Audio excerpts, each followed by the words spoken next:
여러분 저는 직업이 목사입니다. 그죠? 저한테는 업무가 뭘까요? 설교가 업무고 저한테는 성경학교가 업무입니다. 그죠? 예. 그래서 제가 하는 이야기는 제 일에 대한 이야기입니다. 한번 여쭤볼게요. 여러분 이삿짐 센터를 쓸 수 있는 상황이에요. 자, 그런데 여러분은 이삿짐을 혼자 옮기시겠습니까? 아니면 센터를 쓰시겠습니까? 여기서 만약에 난 이삿짐 센터를 안 부르겠다 하시는 분들은 둘 중에 하나예요. 이사를 안 해봤거나 아니면 혼자서 이사를 안 해봤거나. 혼자서 이사를 저는 해봤거든요. 처음에 결혼하고 여기 동산으로 이사 올 때 집에 있는 제 방에 있는 짐들을 방 하나 딱 보고 야, 이 정도야 내가 혼자 하지. 캠프만 10년인데 하고 이제 그걸 혼자 해보겠다고 교회차 가져가가지고 이사를 해보려고 이사를 하는 중에 사람을 불렀습니다. 무슨 얘기냐면 못해요. 절대 못해요. 혼자. 이사는 진짜 힘듭니다. 막 제가 책상이고 뭐고 다 혼자 지고 막 내려오고 했는데 이사는 아무리 해도 아무리 일 많이 했던 사람도 혼자서는 못합니다. 근데 이삿짐 센터 부르니까 어떻게 됐을까요? 진짜 트럭이랑 딱 한 사람 왔거든요. 그 아저씨랑 둘이 하는데 너무 할만하더라고요. 너무 쉽더라고요 사실. 그러고 나서 깨달았어요. 아, 이사는 이삿짐 센터를 불러야 되겠구나. 여러분도 혹시 이사할 일 생기시면 꼭 부르십시오. 근데 그럼 이렇게 여쭤볼게요. 여러분은 하나님이 쓰는 사람이 되시겠습니까? 아니면 내 힘으로 사는 사람이 되시겠습니까? 100이면 100 하나님이 쓰는 사람이 되고 싶다 하실 겁니다. 오늘 그 방법을 알려드릴 겁니다. 생각보다 어렵지 않은데 생각보다 쉽지도 않습니다. 오늘 이 말씀이 여러분의 삶 가운데 변화를 가져올 수 있기를 소망합니다. 아까도 말씀드렸어요. 저한테는 업무가 여러분 성경학교고 설교가 제 일입니다. 근데 교회 안에 있으면은 이런 일이 많아요. 저는 되게 이 신앙생활을 하면서 발전한 부분 중에 하나가 뭐냐면 어떡하지? 어떡하지? 이걸 많이 버렸어요. 뭐 안 된다 했을 때나 뭐가 잘 안 됐을 때 어떡하지? 진짜 큰일 났네. 이런 게 많이 없어졌거든요. 그래서 이제 아시는 분들은 아실 거예요. 여러분이 막 문제라고 가져와도 제가 크게 당황하지 않거나 약간 그게 뭐 하는 거는 제가 의도적으로 그렇게 오랫동안 연습하고 살았기 때문에 그런 거예요. 실제로 여러분의 문제가 아니라고 생각해서가 아니고 약간 직업병이라 생각하시면 돼요. 예를 들면 이런 거예요. 제 사무실에 평일에 있으면 제일 많은 겪는 일이 뭐냐면 목사님 이거 안 돼요. 목사님 프린터 안 돼요. 복사기 안 돼요. 근데 신기한 건 뭐냐면 제가 가서 손대면 다 돼요. 왜 그럴까요? 왜 그럴까요? 막 어떻게 하지? 어떻게 하지가 아니라 딱 얘기를 증상을 들었을 때 예를 들어 전화가 와. 프린터가 안 되는데요? 했을 때 증상이 몇 개가 떠오르잖아요. 둘 중에 하나예요. 와이파이를 잘못 잡았거나 그냥 복사기 오류거나 둘 중에 하나예요. 그러면 복사기 껐다 켜고 인터넷에 연결된 거 확인하면 끝이에요. 그러니까 전화 받았을 때 프린터 안 되면 어떡하지? 이게 아니라 해결책을 알고 가니까 손만 대면 고쳐지는 것처럼 보이는 거예요. 그래서 제 밑에 계시는 다른 목사님이나 전사님이 되게 억울해요. 자기가 하면 안 되는데 내가 손대면 다 된다는 거예요. 그러니까 안 됐을 때 어떡하지? 여기서 아무 해결도 안 돼요. 해결책을 가지고 가야지 해결이 되는 거죠. 그래서 저는 제 사역을 하면서 최근에 제가 느끼는 게 뭐냐면 형통이 무엇인가를 제가 삶에서 경험하고 있어요. 형통이 무엇인가. 하나님이 주시는 형통의 축복이 무엇인가를 삶에서 경험해요. 뭐 하나님이 돈을 많이 주신다거나 막 재산을 막 불려주신다거나 이건 아니에요. 이건 아닌데 무슨 일을 하려고 할 때 하나님이 기가 막히게 맞춰줘요. 예를 들어서 우리 블레싱 캠프 갔다 왔잖아요. 캠프 중에 앞으로 하지 말라고 뜯는 거 보셨죠? 근데 정말로 거짓말 안 하고요. 제가 월요일 아침까지 목사님한테도 조심스럽게 말씀드렸어요. 이 정도 날씨면 진짜 가는 게 위험할 수도 있습니다. 실제로 우리 갔던 장소에서 10km 떨어진 곳에서 산사태 나서 사람 3명 죽었어요. 거기 우리 있는 숙소에서 10km 밖에 일이었어요. 10km. 멀지도 않아요. 지도에서는 바로 옆이에요. 이거 진짜 안 되겠는데 해서 사실은 제가 화요일 날 아침에 혼자서 그 길을 다 가보고 하려고 했었어요. 근데 안 갔어요. 네. 가기 싫어서 안 갔는데 힘들어서 못 갔어요. 너무 바빠가지고. 가고 싶었어요. 그 정도로 저도 불안하고 사실 어려울 거라고 생각은 했어요. 근데 놀랍게도 수요일부터 비가 안 오는 거야. 그래서 이 양반들이 우리나라 사람들은 참 대단하잖아요. 수요일날 다 치운 거야. 길이고 뭐고. 다 치운 거야. 그래서 갔는데 목요일, 금요일 비가 안 오네? 그래서 어제 집에 오는 날 잠깐 비 오고 끝났어요. 저는 다른 게 아니라 제 일이에요, 이게. 근데 제가 이 일을 대할 때 하나님이 형통하게 해주시면 어떻게 되는지를 너무 많이 겪어요. 날씨? 하나님 바꾸시면 아무것도 아닌 건데. 그죠? 자연재해 하나님이 하시면 아무것도 아닌 건데 우리한테는 너무 큰일이잖아요. 근데 하나님이 쓰기 시작하면 그것들이 크게 보이는 게 아니라 하나님이 크게 보이는 거예요. 아, 문제가 아니라 하나님이 훨씬 크구나. 하나님이 이렇게 형통하게 열어주시는구나. 저는 여러분도 여러분이 하시는 일 가운데, 여러분 가정 가운데, 업무 가운데 하나님이 형통하시게 임하기를 소망합니다. 자, 그래서 부탁드리기는 오늘 말씀을 잘 들으십시오. 여기에 답이 있습니다. 제가 성경에서 생각하는 형통했다는 인물들 정말 많지만 저는 이 사람을 오늘 말씀드리고 싶어요. 기드온, 사사 기드온. 사사는 그러니까 사울이 왕이 되기 전까지, 왕정이 시작되기 전까지 사사라는 사람들을 지도자로 세워서 이스라엘은 운영이 됐어요. 근데 그 중에 한 사람이 기드온이었어요. 그런데 이 기드온이 했던 일, 우리는 잘 아는 사건 하나 있죠. 스파르타그 300 말고 기드온의 300 용사. 그래서 미디안과 전쟁을 했는데 10만 명이 넘는 사람을 300명으로 피 한 방울 안 묻히고 이겼습니다. 근데 이 풀스토리는 이래요. 기드온이 이제 군사를 모았어요. 3만 2천 명이 모였습니다. 미디안은 10만 명 이상으로 추정이 돼요. 모레알보다 많았다 그랬으니까. 모레알보다 많은 10만 명 이상의 미디안 군대랑 싸우는데 3만 2천 명이 있었어요. 싸우면 어떻게 됩니까 지금? 지긴 지죠. 근데 아직은 할만해요. 왜? 1인당 3명 정도만 잡고 죽으면 퉁은 칠 수 있잖아요. 그죠?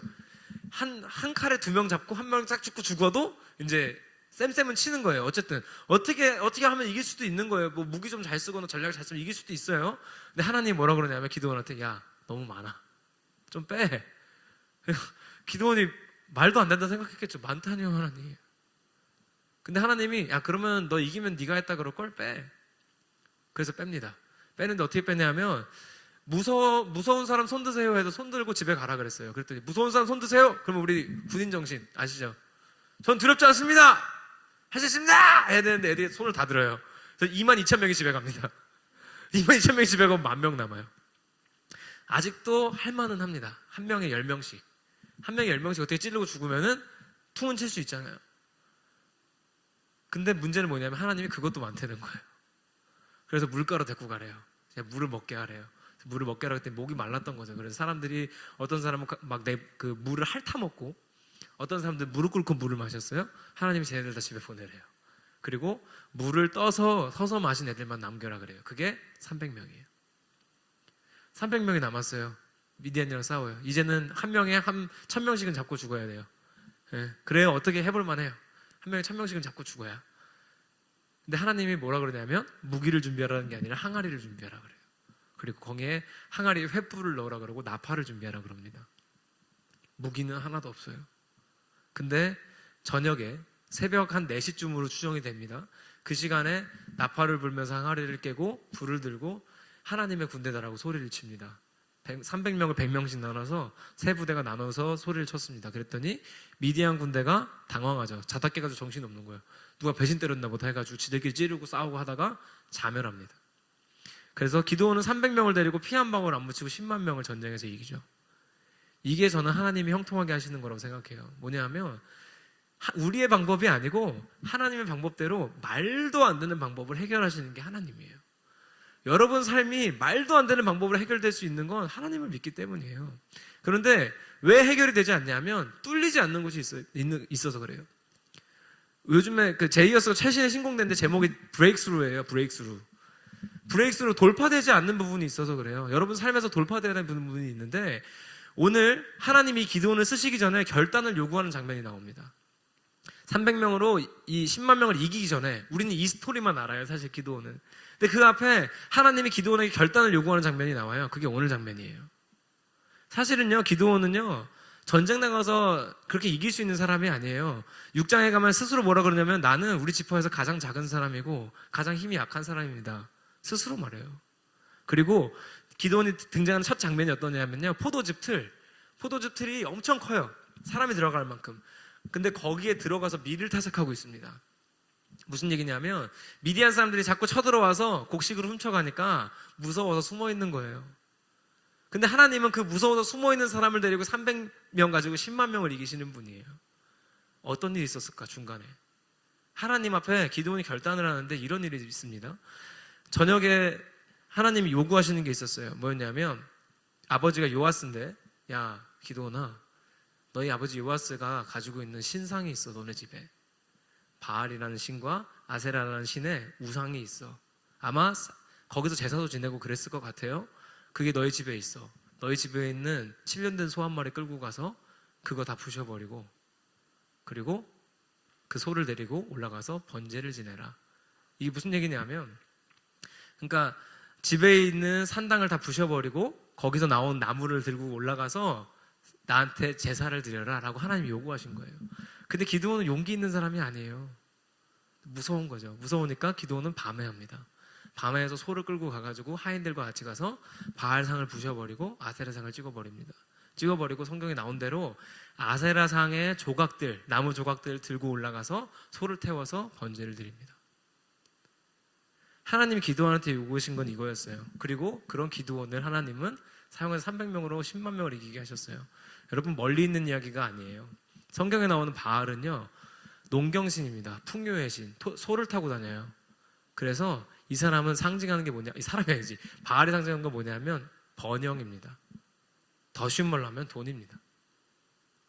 아세라는요, 풍요의 상징이에요. 다산의 상징. 옛날에는 사람이 재산이라 그랬죠. 돈입니다. 하나님이 부시라 그런 건 뭐였냐면 돈을 부시라 그런 거예요. 너 돈을 부실 수 있어? 너한테 주어진 번영과 풍요 부실 수 있어? 그리고 하나님 그 조각으로 뭘 하게 해요? 예배하게 하죠. 하나님이 원하시는 건 이겁니다. 우리에게 주어진 번영과 풍요를 가지고 내가 그걸로 잘 먹고 잘 사는 게 아니라 그것으로 예배하기 원하시는 거예요. 놀랍게도요, 바알은 무슨 뜻이냐면 주인이란 뜻이에요. 네 주인이 누구냐라고 하나님 묻고 계신 거예요. 네 재물의 주인, 네 번영의 주인, 네 풍요의 주인이 누구냐고 하나님 묻고 계신 거예요. 기드온한테. 그 하나님 뭐라고? 기드온은 어땠어요? 응답한 거예요. 부셔버렸어요. 부셔버리고 하나님께 번제로 올려드립니다. 다음날 어떤 일이 일어나요? 사람들이 기드온 찾아서 죽이려고 그래요. 기드온 목숨 걸고 한 거예요. 목숨 걸고 한 거예요. 그리고 아버지가 지켜주죠. 아버지는 사실 하나님 믿는 사람이 아니에요. 집에다가 바알신이랑 아세라신 섬기는 사람이에요. 아들 살리려고 아빠가 말하잖아요. 야, 바알이 신이면 바알이 알아서 처벌하겠지. 살려줘라. 그래서 겨우 산 거예요. 기드온은 뭐 한 거예요? 목숨 걸고 한 거예요. 하나님이 결단하라고 하신 그 앞에 기드온은 목숨 걸고 결단한 거예요. 목숨 걸고 결단하니까 하나님이 쓰시잖아요. 하나님은 우리 모두를 쓰기 원해요. 제가 지난주에도 말씀드렸잖아요. 이미 태초 전부터 우리한테 소명이라는 게 주어졌어요. 하나님은 우리를 불렀어요. 우리 쓰고 싶어 해요. 심지어 같이 일하고 싶어 해요. 근데 같이 일할 수가 없어요. 왜? 결단을 안 하니까. 결단을 해도 삶의 어떤 영역에서 막혀있는 공간이 있어요. 근데 저는 오늘은 그 얘기를 꼭 드리고 싶은 거예요. 물질에서 막혀있는 사람들이 너무 많아요. 특히 청년 세대에서. 어른들 마찬가지고요. 오히려 이 부분에서는 중고등부 애들이나 어린애들이 더 클리어해요. 가진 게 없으니까.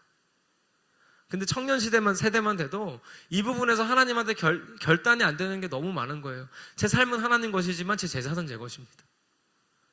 너무 많은 거예요. 제 삶은 하나님 것이지만 주일엔 알바해야겠습니다. 왜? 돈이 없으니까. 왜 돈이 없을까요? 하나님 못 주는 거예요. 왜? 주인이 안 바뀌니까. 하나님이 볼 때 결단이 안 서. 쟤는 돈 주면은 100% 나 떠날 것 같아. 줄 수가 없죠, 하나님이. 왜? 날 사랑하는데 어떻게 줘요? 이거 주면 얘 떠날 것 같은데? 나보다 돈이 더 좋은 애야, 지금 그냥 봐도. 근데 없어도 저런데 있으면 날 찾겠어? 하나님도 알고 계신 거 너무나 잘 알고 계시죠? 그러니까 줄 수가 없는 거예요, 주고 싶어도. 그러면 그렇다고 우리가 하나님 앞에 결단하면 하나님 갑자기 막 나를 부자로 만들어 돈을 많이 주고 그럽니까? 그럴 수도 있어요. 근데 그렇지 않을 수도 있어요. 단지 하나님은 그렇게 결단한 사람을 기드온을 사용하시듯이 쓰신다는 거예요. 할렐루야. 우리가 생각지도 못하고 상상도 못했던 방법으로 하나님 우리 삶을 사용하실 줄 믿습니다. 그 앞에 반드시 뭐가 필요하다? 결단. 여러분 삶에 저는 오늘 특별히 물질이라는 영역에서 돌파가 일어나길 바랍니다. 청년 세대가 그 부분에 대해서 확실하게 결단하고 돌파할 수 있으면 좋겠어요.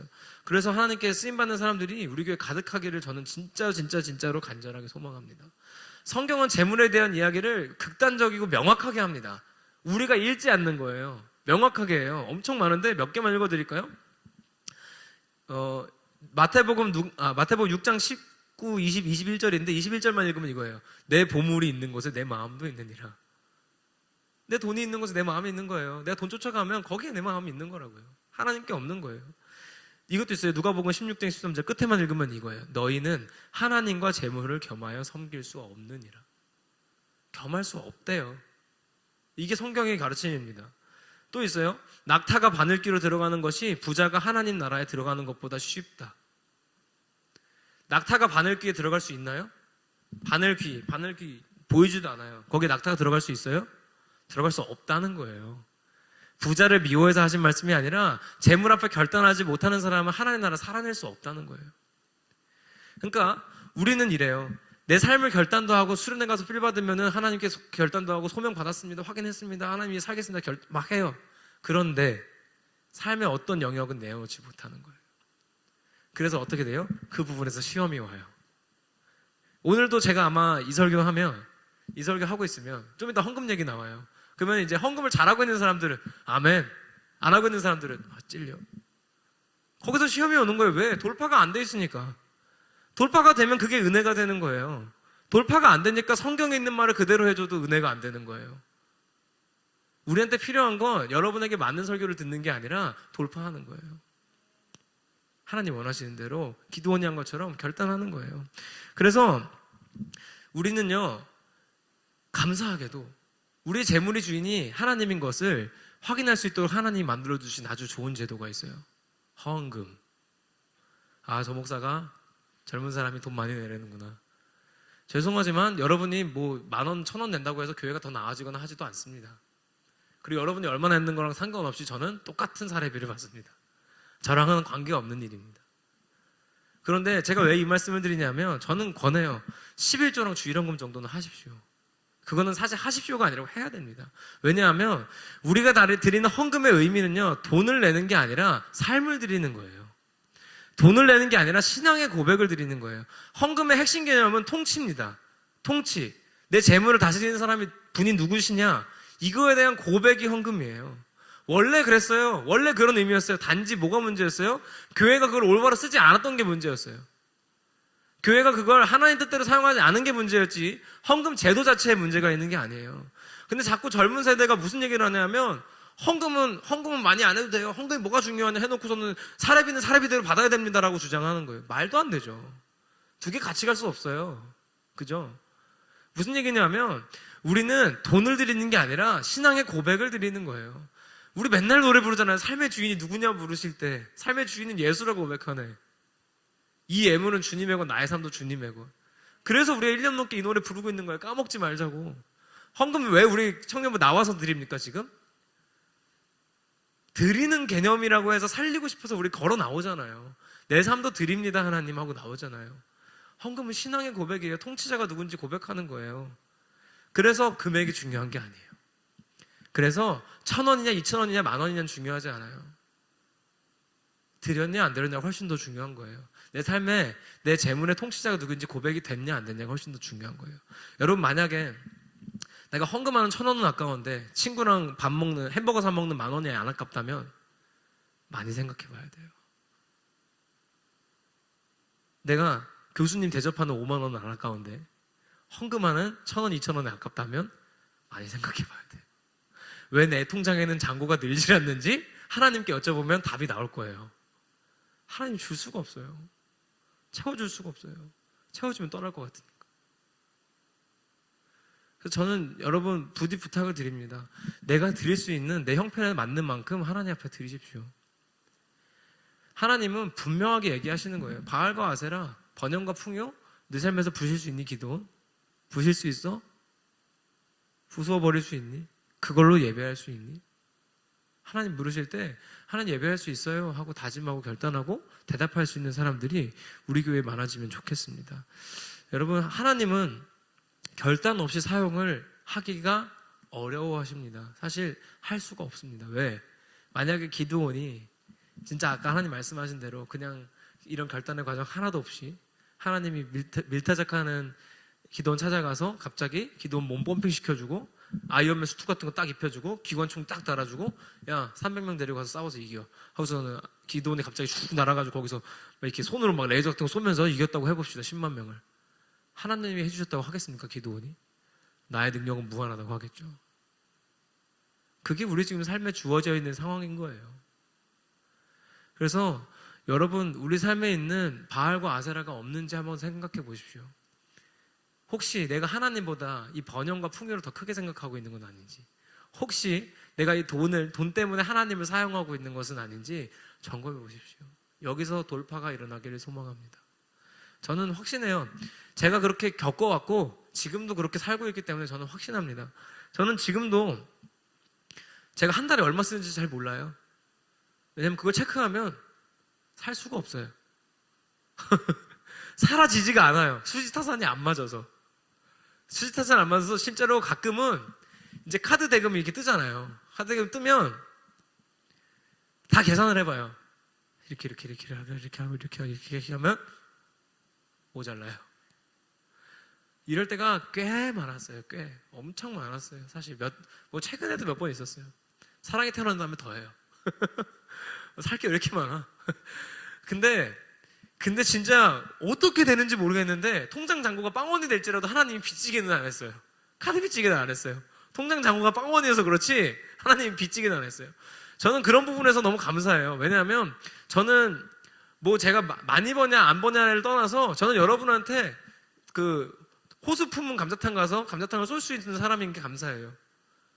네, 그거 제가 사비로 산 거예요, 여러분. 그거 기억하세요? 네, 호수공원 같은 거 제가 사비로 산 겁니다. 잊으시면 안 됩니다. 네. 살 수 있는 이유는 뭐냐면 제가 많이 벌기 때문이 아니에요. 물질에 대해서 하나님 앞에 그냥 내려놨어요. 어차피 내가 가진 걸로 안 된다는 걸 알았어요. 그럴 바에는 다 드리고 하나님 걸로 사는 게 낫겠다 생각하는 거예요. 근데 아직도 우리가 먹고 살만한 거예요. 먹고 살만한 거예요. 저라면 이삿짐 센터 부르겠습니다. 여러분, 저라면 하나님께 드릴 거 드리고 하나님 제 삶도 제 재물도 하나님 겁니다. 이제 저는 하나님 걸로 살 수밖에 없어요.